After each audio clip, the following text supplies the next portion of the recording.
Noigi misi bacatluba misingna halakpa kanda tairen mana pairaga ising khiktu aduga thunganda mai thai karigino haraga phattaba changdanabane hai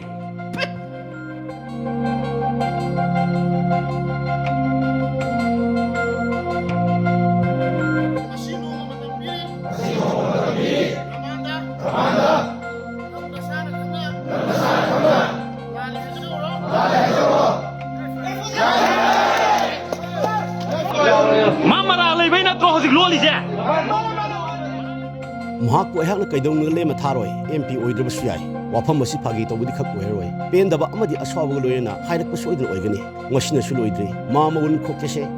lakningba laksno dakar tade aigi purup aigi lining seiraga maduda ayak MP ni ningthongni kaina leigidaba natte maitai masasa tawro madugi daita ai punamak lawjage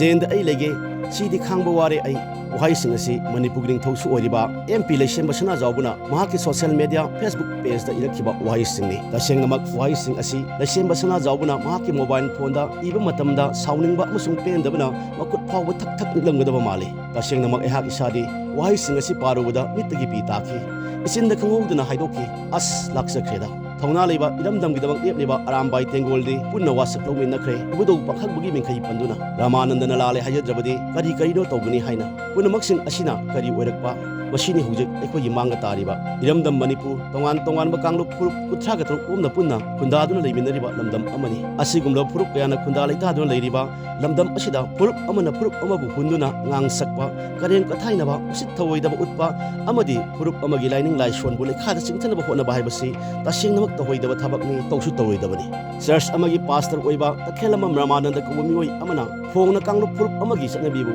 natpu singnaduna ngangsakpa amadi tinsakhiba thong adumakti tasengnamak lalaba thong amani farene lale soikhre haibasi hojik takhelamam ramananda masamak amadi purup kanglup adugi lusingba singna khangnaba natra khangnabadi karigidamak lale soikhre tungga tawroi soikhiba lankhiba adugidamak miyamna ngakpiyu haina hajatriba karigino kanglup purup khudingmaki dharmana isornabu migi phatnaba taw haibadi khak hairamloi tasengnamak pastor ramanda adongi wahaidudi prabhu disunasu khak yaninglamloi yagani haibasu thajati Wayak film asida Manipur lengakna kumai yengbugum yengno leibadi langani social media bulana sinnaba mi jat sokpa kanglup purup amabu leikhada singthanaba hotnaba thong amadi wafam sing phongdorokpasing matam sana yasal lakpa sungani madu natrabadi leibak irang thoktuna apunbagi saktamda mami samlakpa yai adu henangak libadi pastor Ramananda Imphal West District Police ki team amana thogdok adu mai leinana langgogi mafam amadi kokhatuna machin hangningai singi nupi MLA amana police station da laktuna Ramananda bu purga satre haina social media gi comment singa pinarakni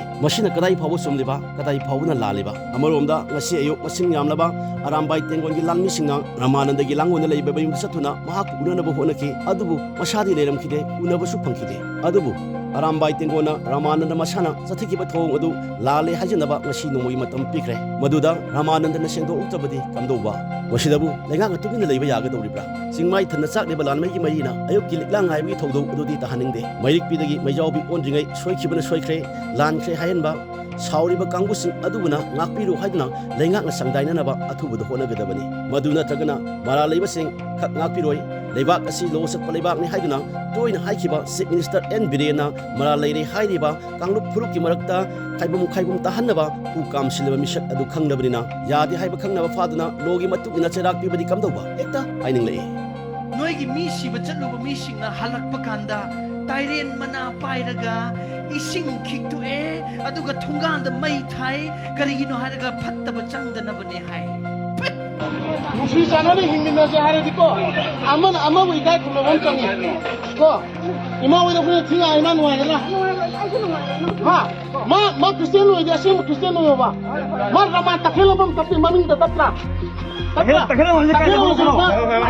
maling deh, ko, yang maling deh, ma, yang punya lale hari itu, sengkong lo.